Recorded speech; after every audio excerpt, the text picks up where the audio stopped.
Russie, la solution à la crise en Syrie est politique. Neutralisation de terroristes dans plusieurs gouvernorats. Après avoir pris le contrôle du barrage de Mossoul, les forces irakiennes libèrent l'ouest de Tikrit.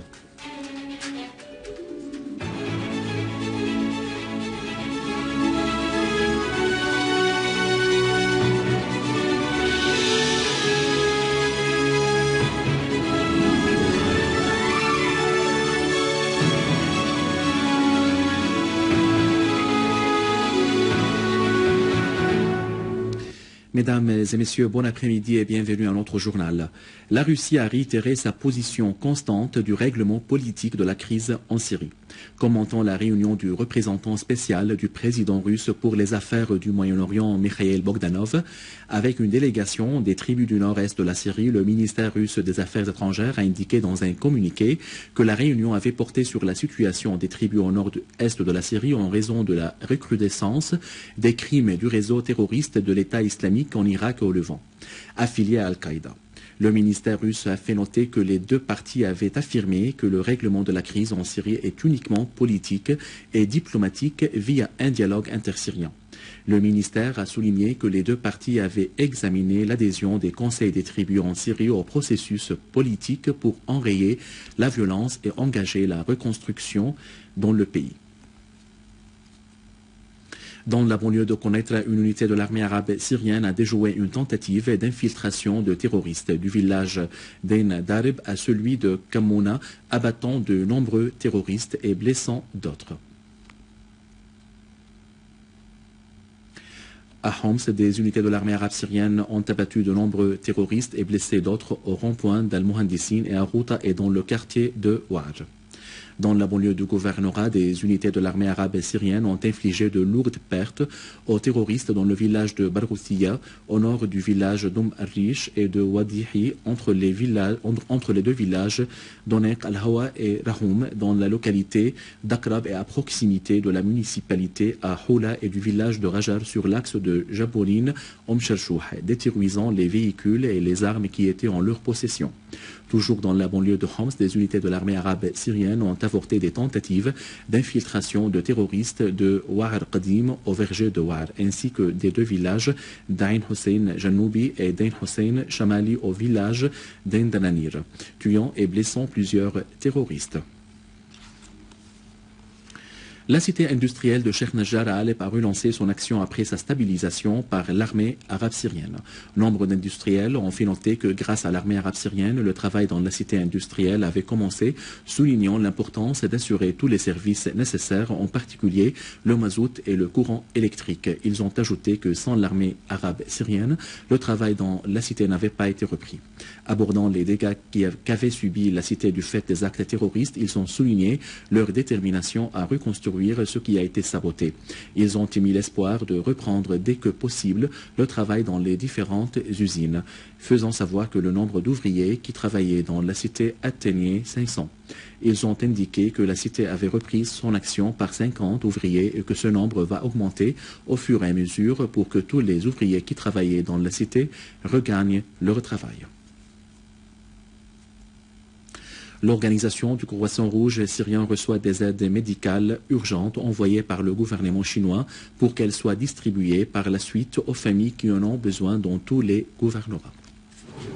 L'organisation du Croissant Rouge syrien a reçu aujourd'hui des aides médicales urgentes octroyées par le gouvernement chinois. Estimées à 20 millions de yuan chinois, ces aides devaient être distribuées par le Croissant Rouge syrien via ses centres médicaux aux familles qui en ont besoin dans tous les gouvernorats. Le président de l'organisation du Croissant Rouge syrien, Abdelrahman Attal, a remercié la Chine pour cette contribution généreuse. Un grand merci au gouvernement et peuple chinois. Nous apprécions le soutien de la Chine au peuple syrien dans ces événements en cours. Le gouvernement chinois avait présenté des aides de secours début 2014. 40 000 couvertures en laine ont été envoyées par la Chine et distribuées ensuite aux familles déplacées dans tous les gouvernorats syriens. Une délégation de l'association SOS Chrétien d'Orient constate dans sa deuxième visite en Syrie les résultats des actes terroristes des groupes armés en Syrie. La délégation a rencontré le ministre de la Culture, Louban Amchawah, pour s'informer de la situation des musées et des monuments historiques qui avaient été endommagés dans ces actes terroristes. La délégation a considéré que la destruction des symboles religieux et des lieux de culte montre la barbarie des terroristes takfiristes qui cherchent à porter atteinte au patrimoine culturel de la Syrie. Alors, notre association s'appelle SOS Chrétiens d'Orient. Nous avons des actions en Syrie et en Irak. Nous sommes déjà venus à Noël pour aider des réfugiés qui étaient à Damas.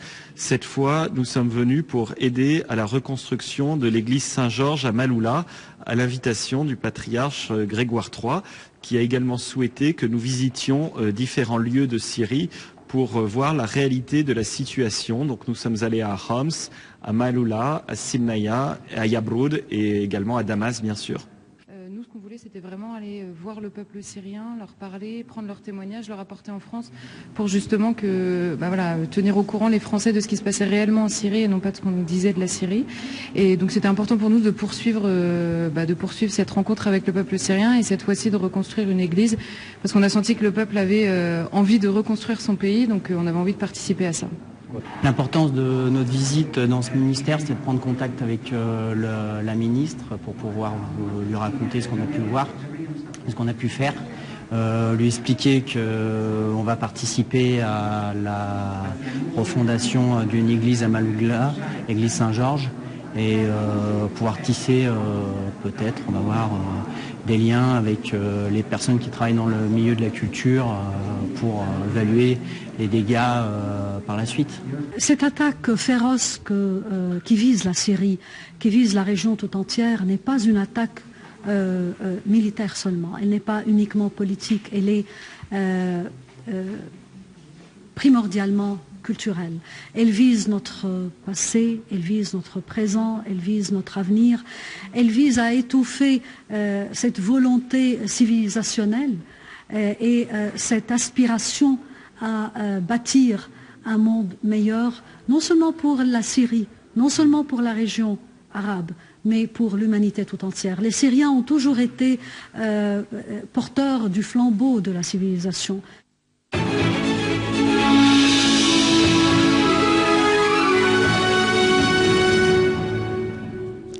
En Irak, les forces armées continuent de viser les caches des terroristes de Daesh après avoir repris le contrôle du barrage de Mossoul. Les forces de l'armée ont également réussi à libérer la région d'Iyum à l'ouest de Tikrit ainsi que la région Shishin au sud-ouest de la ville.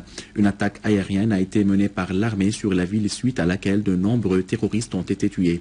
Les forces de l'armée progressent dans d'autres régions pour éliminer les terroristes du réseau terroriste de Daesh. Et dans le gouvernorat Al-Anbar, les forces irakiennes ont mis en échec à l'aide des tribus 2 attaques terroristes sur la ville Ramadi. Le nouveau Premier ministre irakien Haïdar al-Abadi a mis en garde contre le danger du terrorisme qui, souligne-t-il, ne menace pas seulement l'Irak, mais aussi des pays dans la région et dans le monde. Il a appelé tout le monde à se mettre en rempart face à ce danger réel.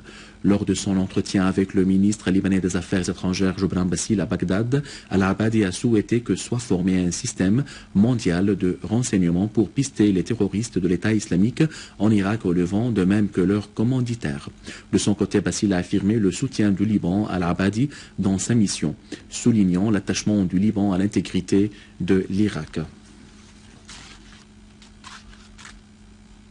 Mesdames et messieurs, c'était notre journal d'aujourd'hui. Merci de l'avoir suivi.